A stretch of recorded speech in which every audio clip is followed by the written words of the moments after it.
Welcome back to Sbeck Traditions. The next thing we need to do is to get our elderberry syrup going. So I got this recipe from Jess at Roots and Refuge. So I'm trusting that it is a great one because, I just haven't seen anything bad come out of that house. So I have here 3.5 cups of water. I have dried elderberries. I have cinnamon sticks. I have raw honey. I have ground cloves. I have shredded garlic that I just made. I just made another batch of my kombucha. So I literally had just grated some ginger for that. And I'm so happy I did more than I needed for that because I needed some for this too. So I have that. And I also have some dried rose hips. So that's everything I need. I'm going to put everything into the pan and go from there. Excuse me. So I got 3.5 cups of water. Going to be 3/4 cup of elderberry, and the recipe will be in the description, so you don't have to remember it or pause and all that. All right, so I got my 3/4 cup of elderberry. Pour that in. And a few that overflowed. I have 2 tablespoons of shredded garlic. That is fresh shredded garlic.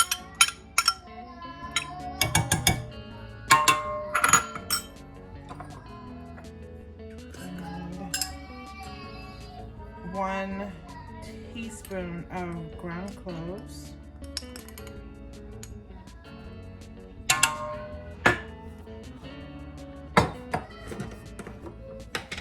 I'm gonna put 3 cinnamon sticks in there.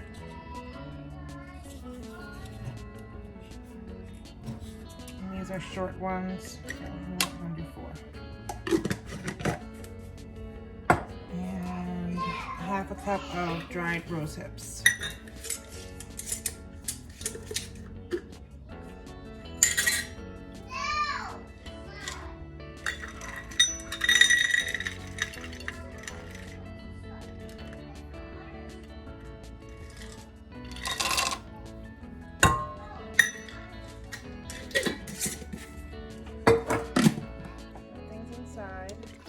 A stir, mix it all up. It smells really good, I'll tell you that already. And put my stove on medium high to bring it to a boil. So while this is coming to a boil, I'm going to go ahead and get my cup of honey ready so that everything can be measured out and done. Now, normally when I'm cooking, I don't focus so much on measuring because I'm not that kind of cook. I kind of know what it looks like, know what it tastes like, and that kind of thing. But I'm following a recipe for something I have not made before. This is our very first time, so I want to make sure that I'm doing it the way it was recommended. You don't have to do it this exact way. And there's other things you can put in here instead of, rose hips. You may do another herb that's really healthy. So, it's a choice thing. This is local raw honey. We don't have our own bees, but we do have sources around us. So I was able to get a jug of raw honey.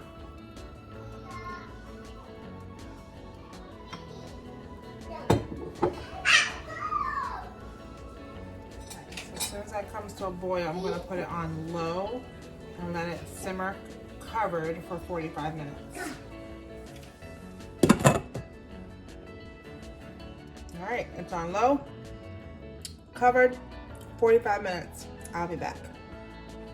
All right, so while we're waiting for 45 minutes to pass on the elderberry syrup, I'm going to go back and tend to my kombucha that I'm making for this week. So this is the tea with the sugar. I'm waiting for it to get more closer to room temperature. Since it's cooled off a lot already, it's up to, where is it? It's on 86 right now.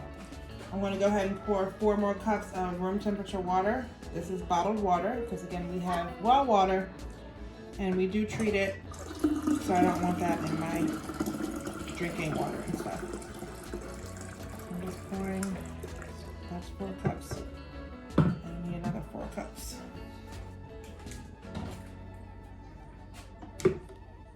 This is spring water.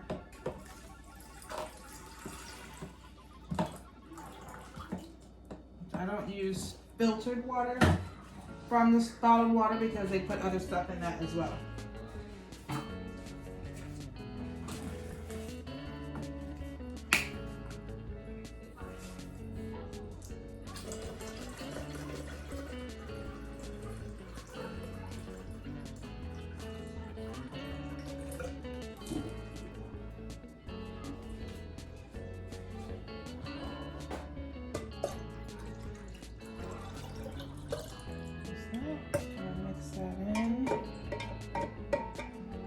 This should start cooling down even more. Putting that water in there, let's see. Yeah, it's going, it was at 80, what was it, between 86 and 84 before. It's gotten down to 80 already. So it's safe to put my SCOBY in. So I have my SCOBY that I'm using plus 2 cups of the tea from the last batch. I'm just gonna wash my hands again. I'm gonna touch the SCOBY because I want to make sure I do not contaminate it with anything. So this was the SCOBY that I detached from the last batch. So I'm gonna use it.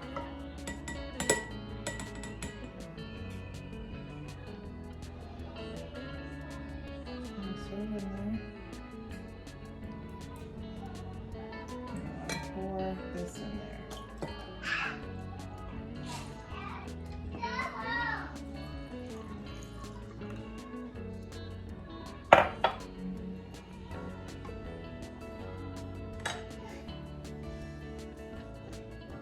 There's my SCOBY. Just gonna flatten it out a little bit.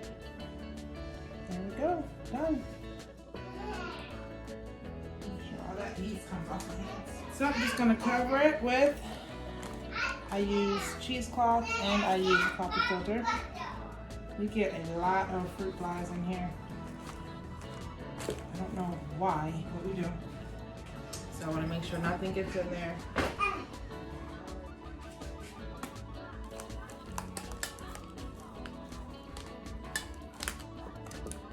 Done. Put it back in its corner. Yep, it's nice and cool. It's at 78. Perfect. Put it back in the corner and let that sit for a week, and we'll be doing another round. Here's a look at our hotels.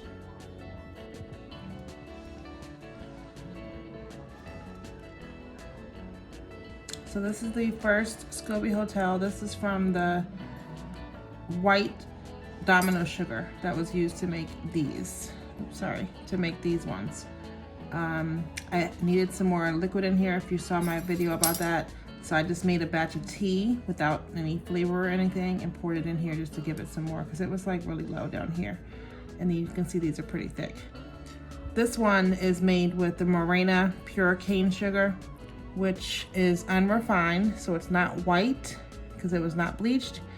And I wanted to just do an experiment to make sure that if I use either one of these, would I still get good fizz, good flavor, and all that would still work. And it seems like it still worked pretty well. So I'm gonna probably be switching over to using just the Morena, but I wanted to hold on to these as well. So I'm not getting rid of those. So there's our SCOBY hotels. And I'm gonna go ahead and put our new batch in its corner. So we've got like 33 minutes left on the elderberry syrup, and it smells so good in here. Like, it smells really, really good. I wish you could smell it. But I'm gonna let that keep cooking down, and I'll be back. All right, so our 45 minutes is up. I'll turn it off.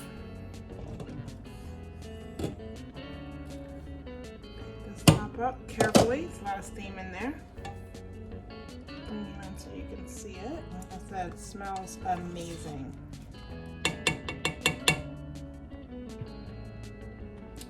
So I'm gonna let that cool. I'm gonna take it off the heat as well. Put it back there. So I'll let that sit and cool off, and then we'll strain it and I'll show you what that looks like. Once it's cooled off is when I want to put my honey in, but I don't want to do that while it's this hot because I don't want to cook my honey. Just want to mix it and melt it down, but I don't want to cook it. It will take away the nutrients that you get from the honey, so you don't want to do that. All right, friends, so this has definitely cooled down a bit. There's like a little bit of heat you can feel coming from it, but it's definitely where I can handle it. So I have my strainer sieve here going into my measuring cup. This should cook down to be about 2 cups. So my 4-cup measuring cup is plenty for it. So I'm sitting that in there, and I'm just going to pour this in there. Bless you, Silas. Bless you.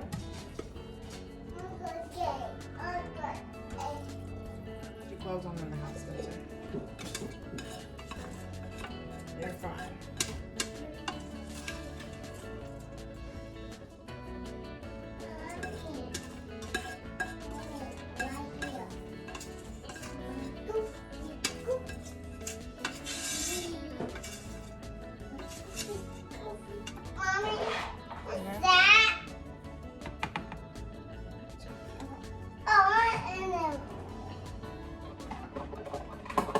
Leave them there, okay? All right, I'm gonna use this Tupperware bowl because this bends. So I want something really strong. No, but I need that one. Put that one back. So just push this down just to really try to get all the juice out of here. Now I could put this through my juicer, all of it, and really squeeze anything out of that as well. But I don't feel like cleaning that when it's done. So as of right now, I'm not gonna do that. Let's see how much juice I have from that. So yeah, it's right about 2 cups. Let's see right here, it's a little bit more. So I'm satisfied with that.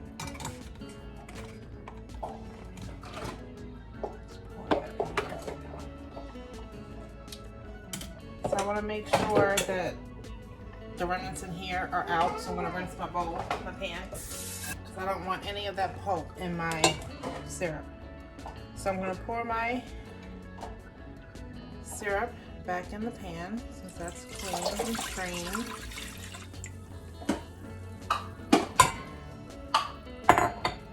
And I'm going to put my honey in there while it's still warm. A cup of honey. Just get that mixed in.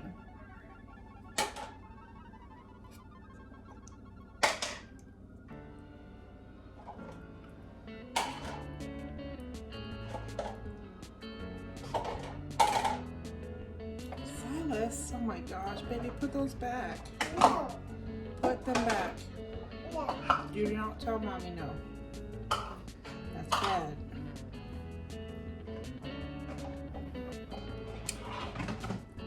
And now I'm gonna lick the bowl like every adult should do. Honey. Delicious. So I'm just gonna mix this in. Warm the bottom of the pan a little bit.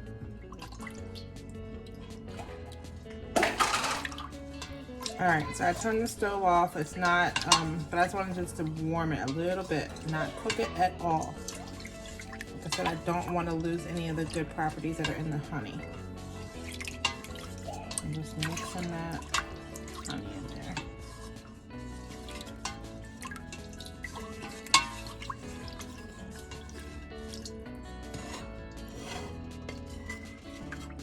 I'm going to go ahead and bottle it and put it in one of my kombucha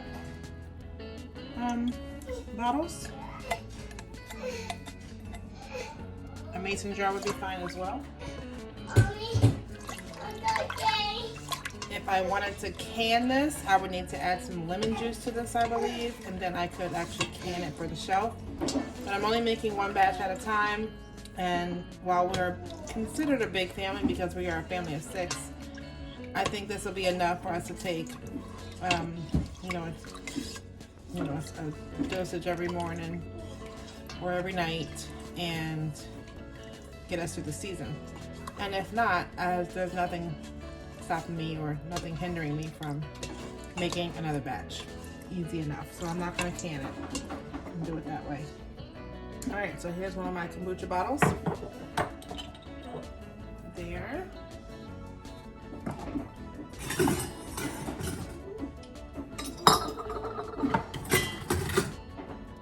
So we're going to use this one.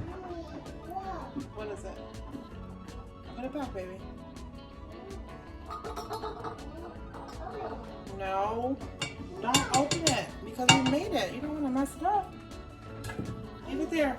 Leave it there. All right, so here we go.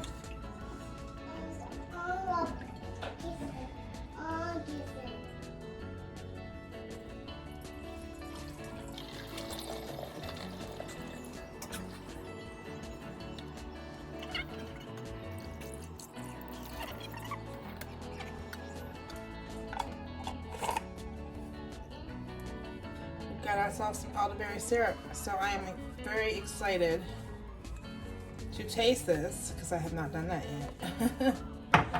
So I don't know what it tastes like, but we will be taking some of this every day just to boost our immune system and make sure we stay nice and healthy during this season. Thank you guys for watching. There we go. One last thing. So this should store in the refrigerator and it should be good for up to 6 months. We don't need it that long because the flu season per se is not 6 months long, but you should be good to store it in the refrigerator for 6 months. And that's what we're gonna do, put it in the fridge, and that's where we'll take our dosage from every day. Thanks for watching. Bye.